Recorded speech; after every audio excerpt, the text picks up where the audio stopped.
quando eu escuto essa história, assim...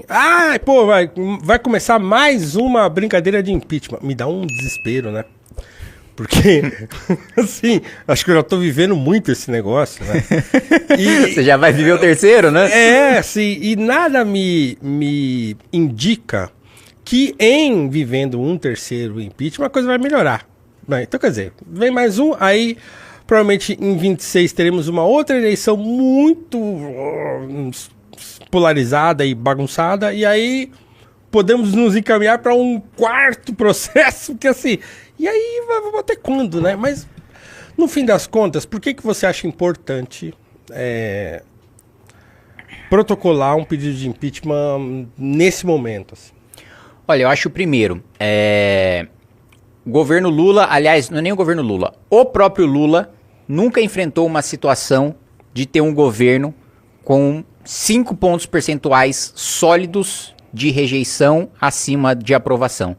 Isso foi uma coisa até que os comentaristas do UOL têm falado, né? Todas as vezes, mesmo no mensalão, a rejeição maior do que a aprovação do Lula estava dentro da margem de erro. Dessa vez, no Lula 3, é a primeira vez que supera. Óbvio que não está em patamar de Dilma, né? Não se compara. Mas o governo está, assim... assustado, né? Primeiro a história do Pix deixou o governo aterrorizado e isso acho que tem feito, só vai fazer com que o número de erros aumente, porque, não sei se você viu, mas o Lula determinou, né, que qualquer portaria, qualquer decreto, né, de ministro tem que passar pela Casa Civil, ou seja, todos os ministros vão perder autonomia.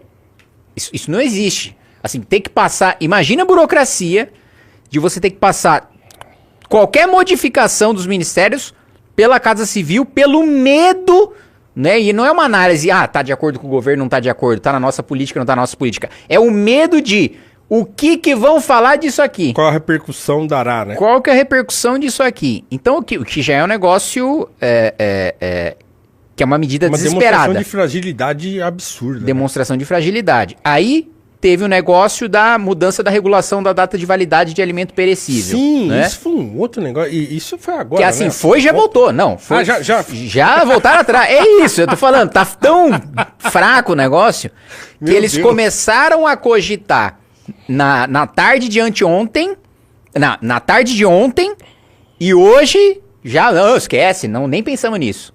Né? Não tá mais aqui quem falou. Não tá mais aqui quem falou. Então... Tá num nível de desespero que é um momento de fragilidade que é importante a gente agir. Agora, o que eu tenho dito é o seguinte, para acontecer impeachment, né, precisa ter manifestação gigantesca. Não é manifestação grande, é manifestação gigantesca. Né? E qual que é o risco envolvido nisso? Agora o governo tá, né, contra a parede. Agora o governo tá acuado.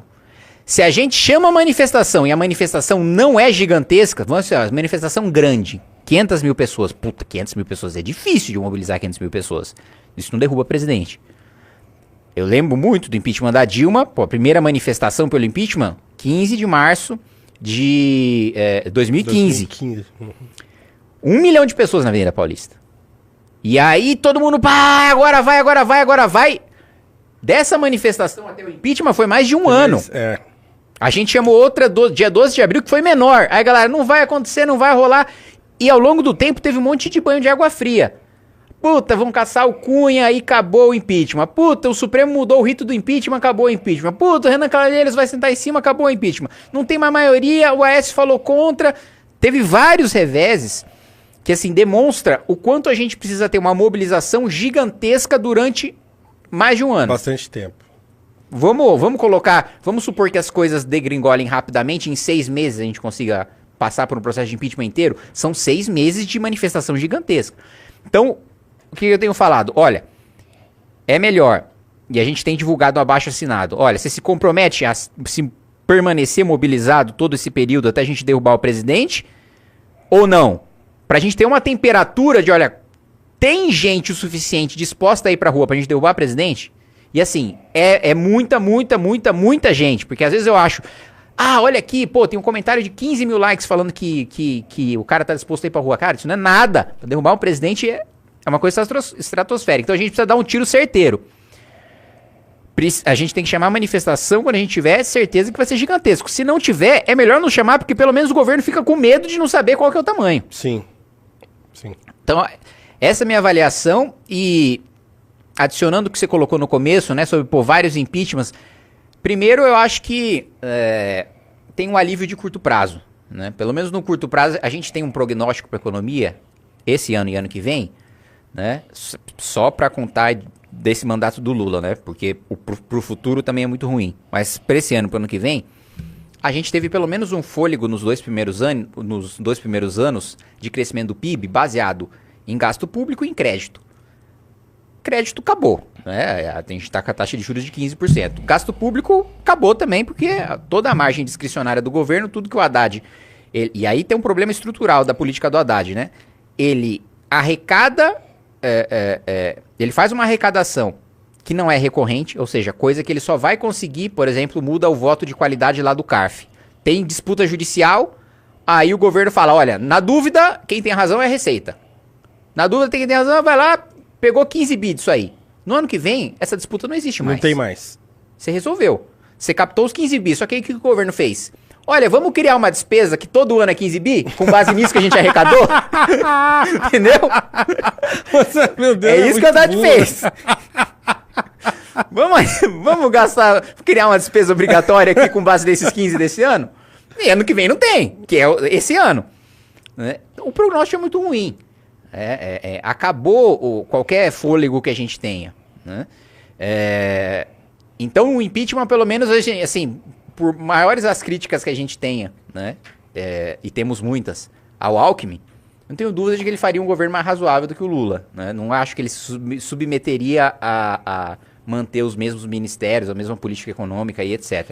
Como o Temer não se submeteu e fez um governo que, no curto prazo, deu um respiro, no longo prazo, se tivesse mantido a PEC do teto, a gente estava bem até hoje. Né? Mas a gente entra na sua questão que eu concordo com você. É disfuncional o nosso sistema.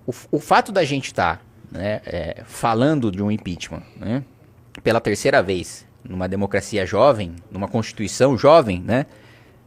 Jovem, se a gente vai comparar com um país sério, né? Porque a nossa Constituição já é a segunda mais longeva do Brasil, da nossa história, né? Já tá passando do prazo de validade, né? Isso significa que o sistema não está funcionando. E aí eu não sei qual que é a sua posição em relação a isso, Paulo, até queria te escutar. Eu, pessoalmente, sou parlamentarista, né? Eu realmente acredito que não... Você hoje tem um modelo que o parlamentar, ele não tem a responsabilidade de formar a maioria do governo. Quem é da base do governo não tem ônus. Né? Você tem o poder de votar, você tem, usa esse poder para conseguir emenda com o governo, né? Tem 300 deputados do Centrão, mais ou menos. Vamos colocar 100 de direita, 100 de esquerda, 100 do Centrão. 100 é 100% emenda. 300 é 100% emenda. Esse cara usa o poder dele de votar e ele vota com o governo quando o governo tá pagando bem, quando ele não tá satisfeito não vota e tal. Mas se o governo perde maioria, não acontece nada com os parlamentares. Todo mundo continua com seu mandato. Né? Sim. Agora, o país fica estagnado porque o governo não consegue andar. No parlamentarismo, o governo perdeu a maioria, vai todo mundo para casa. Deputado de governo de oposição.